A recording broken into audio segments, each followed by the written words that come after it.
First 2 electrons 4s orbital నుంచి electrons పోతాయి. Then తర్వాత నెక్స్ట్ ఎలక్ట్రాను 3d7 నుంచి ఒక ఎలక్ట్రాన్ పోతే then 3d6 4s0 and 4p0 electron విన్యాసాన్ని పొందుతుంది. అంటే ఈ హెక్సామైన్ కోబాల్ట్ 3 అయాన్ సమ్మేళనాన్ని ఏర్పరిచే క్రమంలో కోబాల్ట్ యొక్క ఆక్సీకరణ స్థితి +3 అంటే 3d6 కాన్ఫిగరేషన్ ఉంది. ఓకే, 3d6 కాన్ఫిగరేషన్లో మనకి d ఆర్బిటాల్స్లో ఎలక్ట్రాన్ యొక్క డిస్ట్రిబ్యూషన్ ఇలా రాయొచ్చు. నెక్స్ట్ వన్, ఇది కోబాల్ట్ +3 అయాన్ ఈ సమన్వయ సమ్మేళనాన్ని ఏర్పరిచే క్రమంలో ఏ విధంగా అమోనియా లైగాండ్ల సమక్షంలో ఏం జరుగుద్ది అన్నప్పుడు అమోనియా లైగాండ్ల సమక్షంలో ఇది అమోనియా లైగాండ్ బలమైన లైగాండ్గా పరిగణిస్తాం. ఈ బలమైన లైగాండ్ సమక్షంలో ఏమవుతాయి, డి ఆర్బిటాల్స్లో ఇన్నర్ డి ఆర్బిటాల్స్లో ఉన్నటువంటి ఎలక్ట్రాన్లు జతకూడబడతాయి. హున్స్ నియమానికి విరుద్ధంగా జతకూడుతాయి. జతకూడడం ఫలితంగా మనకి 3n-1d ఆర్బిటాల్స్ అంటే 3d ఆర్బిటాల్స్ రెండు ఎంటీ ఆర్బిటాల్స్ ఏర్పడుతున్నాయి. తర్వాత 4s నుంచి ఒక ఆర్బిటాల్, దెన్ 4p నుంచి 3 ఆర్బిటాల్స్. ఓవరాల్గా కోబాల్ట్ యొక్క సమన్వయ సంఖ్య ఎంత, 6. ఈ 6కు సమానమైనటువంటి ఖాళీ ఆర్బిటాలను ఏర్పరుస్తుంది. దాని సమన్వయ సంఖ్యకు సరిపోను ఖాళీ ఆర్బిటాలను ఏర్పరిచింది. ఈ ఖాళీ ఆర్బిటాళ్ళు యాజ్ ఇట్ ఈస్గా ప్యూర్ ఆర్బిటాల్స్గా కాకుండా ఇవి సంకరీకరణానికి లోనవుతాయి, హైబ్రిడైజేషన్కి లోనవుతాయి. ఫలితంగా ఏమవుతాయి, ఇక్కడ డి ఆర్బిటాల్స్ యొక్క shape different, double dumbbell, then spherical shape, then dumbbell shape. వివిధ ఆకృతులను కలిగినటువంటి ఈ ఆర్బిటాళ్ళు సంకరీకరణంలో పాల్గొని మెర్జింగ్ ఆర్ మిక్సింగ్ వలన ఏమవుతాయి, 6 హైబ్రిడ్ ఆర్బిటాల్స్ ఫామ్ అవుతాయి. ఈ 6 హైబ్రిడ్ ఆర్బిటాల్స్కి similar shape and similar energy, okay, same energy ఉంటుంది. ఫలితంగా మనకి ఈ 6 హైబ్రిడ్ ఆర్బిటాల్స్ని చూస్తాం. 1 2 3 4 5 6. ఓకే, ఈ 6 hybrid orbitals empty orbitals, 6 hybrid orbitals. ఈ ఎంటీ ఆర్బిటాల్స్ దెన్ 6 అమోనియా మాలిక్యూల్స్లో ఉన్నటువంటి ఎలక్ట్రాన్ అంటే నైట్రోజన్ డోనార్ యాటమ్గా పనిచేస్తుంది, దాత పరమాణువుగా పనిచేస్తుంది. వీటి మీద ఉన్నటువంటి ఈ ప్రతి నైట్రోజన్ మీద ఉన్నటువంటి ఎలక్ట్రాన్ జంట, ఓకే, ఈ లైగాండ్స్ తోటి మనకి అమోనియా లైగాండ్లలో ఉన్నటువంటి ఎలక్ట్రాన్ జంటలని కలిగినటువంటి ఆర్బిటాల్స్తో ఈ D2sp3 హైబ్రిడైజేషన్ ఫలితంగా ఏర్పడినటువంటి సంకర ఆర్బిటాళ్ళు అతిపాతము చెందుతాయి, ఓవర్లాప్ అవుతాయి.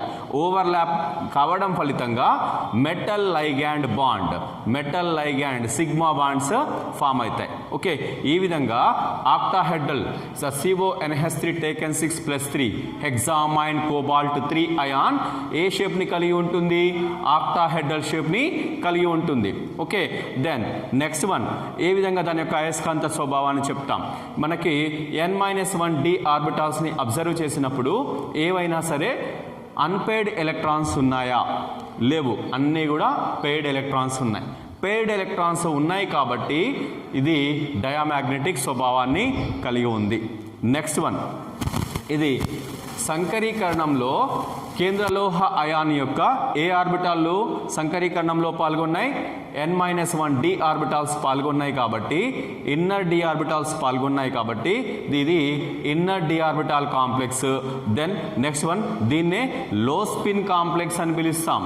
Inner d orbital complex and low spin complex and spin paired కాంప్లెక్స్గా చెప్తాం. ఇది CONH3 టేకెన్ 6+3 అయాన్కి సంబంధించినటువంటి నిర్మాణం. దెన్ నెక్స్ట్ వన్, ఇంకొక octahedral complex ion, then COF6-3 hexafluoro cobaltate 3 ion, hexafluoro cobaltate 3 ion. దీంట్లో అగైన్ కేంద్ర లోహ అయాన్గా ఏముంది, కోబాల్ట్ ఉంది. Next one same is cobalt యొక్క ఆక్సీకరణ స్థితి ఎంత దీంట్లో +3. కాబట్టి దీనిలో ఉన్నటువంటి కాన్ఫిగరేషన్ ఏంటి 3d6 +3 ఆక్సీకరణ స్థితిలో 3dలో 6 ఎలక్ట్రాన్లు n-1d ఆర్బిటాల్స్లో 6 ఎలక్ట్రాన్లు ఉంటున్నాయి. దెన్ 4s 4p 4d ఎంటీగా చెప్తాం. నెక్స్ట్ వన్ ఇక హెక్సాఫ్లోరో కోబాల్టేట్ అయాన్ ఏర్పడే క్రమంలో అంటే లైగ్యాండ్లు ఫ్లోరోలైగ్యాండ్ల సమక్షంలో ఏమవుతాయి అని అంటే is 4s 4p and 4d. Again is cobalt యొక్క సమన్వయ సంఖ్య ఎంత 6. ఈ సిద్ధాంతం ప్రకారంగా కేంద్రలోహ పరమాణువు లేదా అయాన్ దాని సమన్వయ సంఖ్యకు సరిపోను దెన్ ఖాళీ పరమాణు ఆర్బిటాలని సమకూరుస్తుంది. కాబట్టి మనకి సమన్వయ సంఖ్య 6 కాబట్టి ఖాళీ పరమాణు ఆర్బిటాలు 6 అనేది అవసరము. ఓకే, కాబట్టి దీనిలో భాగంగా 4s orbital 4p orbitals 3 4d orbitals 2. Okay, 6 atomic ఆర్బిటాల్స్ని సమకూరుస్తుంది. ఈ 6 అటామిక్ ఆర్బిటాల్స్ సంకరీకరణానికి లోనవుతాయి. సంకరీకరణానికి లోన్ కావడం ఫలితంగా మనకి 6 సంకర ఆర్బిటాళ్ళు ఏర్పడుతున్నాయి. ఓకే, 6 సంకర ఆర్బిటాళ్ళు ఏర్పడుతున్నాయి. ఈ 6 సంకర ఆర్బిటాళ్ళు కూడా ఎంటీగా ఉంటాయి, ఖాళీగా ఉంటాయి. ఓకే, ఖాళీగా ఉన్నటువంటి 6 sp3d2 సంకర ఆర్బిటాళ్ళు ఎలక్ట్రాన్ జంటలని కలిగి ఉన్నటువంటి ఫ్లోరోలైగ్యాండ్స్తో అతిపాతానికి లోనవుతాయి. అతిపాతం ఓవర్లాపింగ్కి లోనవుతాయి. ఫలితంగా మెటల్ లైగ్యాండ్ సిగ్మా బాండ్స్ ఏర్పడతాయి. ఓకే, దెన్ ఈ సమన్వయ సమ్మేళనము అగైన్ sp3d2 కాబట్టి ఇది ఆక్టాహెడ్రల్ కాంప్లెక్స్గా చెప్తాం. నెక్స్ట్ వన్ దీని యొక్క అయస్కాంత స్వభావాన్ని పరిశీలించినప్పుడు మనకి n-1d ఆర్బిటాల్స్లో ఒంటరి ఎలక్ట్రాన్స్ ఉన్నాయి. 1 2 3 4 4 ఒంటరి ఎలక్ట్రాన్లు ఉన్నాయి. కనీసం ఒక ఒంటరి ఎలక్ట్రాన్ ఉన్నా కూడా అది పారాయస్కాంత ధర్మాన్నే కలిగి ఉంటుంది. కాబట్టి 4 ఒంటరి ఎలక్ట్రాన్లు ఉండడం ఫలితంగా ఇది పారామాగ్నెటిక్ స్వభావాన్ని కలిగి ఉంది. నెక్స్ట్ వన్ ఇది ఆక్టాహెడ్రల్ కాంప్లెక్సే కానీ లోహ అయాన్ యొక్క d ఆర్బిటాల్స్ సంకరీకరణంలో పాల్గొన్నాయి అని అంటే మనకి nd orbitals or outer d orbitals సంకరీకరణంలో పాల్గొన్నాయి. కాబట్టి మనకి ఇది అవుటర్ d ఆర్బిటాల్ కాంప్లెక్స్గా చెప్తాం. ఓకే, దెన్ నెక్స్ట్ వన్ మనకి ఇక్కడ ఫ్లోరోలైగ్యాండ్స్ అనేవి మనకి స్పెక్ట్రోకెమికల్ సిరీస్లో పరిశీలించినప్పుడు ఇది వీక్ ఫీల్డ్ లైగాండ్గా పరిగణిస్తాం. ఓకే, కాబట్టి బలహీన లైగాండ్ సమక్షంలో ఇక్కడ మనకి ఈ ఫ్రీ ఎలక్ట్రాన్స్ అంటే ఒంటరి ఎలక్ట్రాన్లు జత కూడబడవు, ఇక్కడ మనకి అన్పేడ్గానే ఉంటాయి. ఫలితంగా దీనికి పారామాగ్నెటిక్ స్వభావము వచ్చింది. ఓకే, ఇది మనకి హెక్సాఫ్లోరో కోబాల్టేట్ 3 అయాన్ యొక్క జామెట్రీ. నెక్స్ట్ వన్ మనకి మ్యాగ్నెటిక్ నేచర్. దెన్ తర్వాత నెక్స్ట్ సమన్వయ సమ్మేళనము. మనకి ఇక్కడ ఏ సంశిష్ట అయాన్ కాంప్లెక్స్ అయాన్ ఇచ్చారు. ఏంటి టెట్రాక్లోరో నికెలేట్ 2. Why do we call it is a nickellate?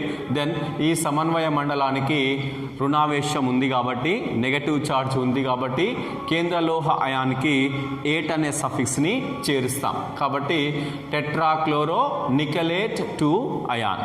Then nickel యొక్క atomic number 28. Then argon 3d8 4s2.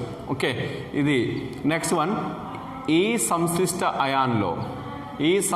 అయాన్లో nickel యొక్క ఆక్సీకరణ స్థితి ఎంత +2. కాబట్టి దెన్ 4s నుంచి ఎలక్ట్రాన్స్ని లాస్ అయిపోతుంది. Then 3d8 4s0 and 4p0. Okay, next one ఈ సమన్వయ సమ్మేళనాన్ని అంటే ఈ సంశిష్ట అయాన్ని ఏర్పరిచే క్రమంలో లైగ్యాండ్లు అనేవి పాల్గొంటున్నాయి. కాబట్టి ఈ క్లోరో లైగ్యాండ్ల సమక్షంలో క్లోరో లైగాండ్ల సమక్షంలో ఏమవుతాయి? దెన్ నికెల్ యొక్క సమన్వయ సంఖ్య ఎంత అంటే 4. ఓకే, 4 కాబట్టి 4 ఖాళీ పరమాణు ఆర్బిటాలని సమకూర్చాలి. ఈ 4 పరమాణు ఆర్బిటాలను సమకూర్చే క్రమంలో అది 4s మరియు 4p అటామిక్ ఆర్బిటాల్స్ని ఇస్తుంది. ఓకే, ఈ 4s మరియు 4p అటామిక్ ఆర్బిటాల్స్ హైబ్రిడైజేషన్లో సంకరీకరణంలో పాల్గొని 4 సంకర ఆర్బిటాళ్ళు ఏర్పడతాయి. ఓకే, 4 సంకర ఆర్బిటాళ్ళు ఏర్పడతాయి. ఈ 4 సంకర ఆర్బిటాళ్ళు ఎంటీగా ఉంటాయి. ఓకే, ఈ 4 సంకర ఆర్బిటాళ్ళు 4 క్లోరో లైగాండ్ల యొక్క ఎలక్ట్రాన్ జంటలను కలిగినటువంటి ఆర్బిటాల్స్తో అతిపాతము చెందుతాయి. ఓకే, ఈ 4 క్లోరో లైగాండ్ల యొక్క మనకి ఎలక్ట్రాన్ కలిగినటువంటి ఎలక్ట్రాన్ జంటని కలిగినటువంటి ఆర్బిటాల్తో ఈ 4sp3 హైబ్రిడ్ ఆర్బిటాల్స్ అతిపాతము చెందడం ఫలితంగా మెటల్ లైగాండ్ సిగ్మా బాండ్ ఏర్పడుతుంది. ఓకే, దెన్ ఇక sp3 హైబ్రిడైజేషన్ అనేది జనరల్గా టెట్రాహెడ్రల్ కాంప్లెక్స్ ఫామ్ కావడానికి టెట్రాహెడ్రల్ జామెట్రీ ఏర్పడడానికి కారణమవుతుంది. కాబట్టి దెన్ ఇది టెట్రాక్లోరో నికలేట్ 2 అయాన్ టెట్రాహెడ్రల్ ఆకృతిని కలిగి ఉంది. తర్వాత నెక్స్ట్ వన్, దీంట్లో మ్యాగ్నెటిక్ నేచర్కి సంబంధించి చూసినప్పుడు ఈ మ్యాగ్నెటిక్ నేచర్లో మనకి n-1 d ఆర్బిటాల్స్లో అంటే 3d ఆర్బిటాల్స్లో 2 ఒంటరి ఎలక్ట్రాన్లు అవుపిస్తున్నాయి. 2 ఒంటరి ఎలక్ట్రాన్లు ఉంటున్నాయి కాబట్టి ఇది పారామాగ్నెటిక్ నేచర్. ఓకే, పారామాగ్నెటిక్ స్వభావాన్ని కలిగి ఉంది. ఓకే, ఇది టెట్రాక్లోరో నికలేట్ 2 అయాన్కి సంబంధించినటువంటి విబిటి.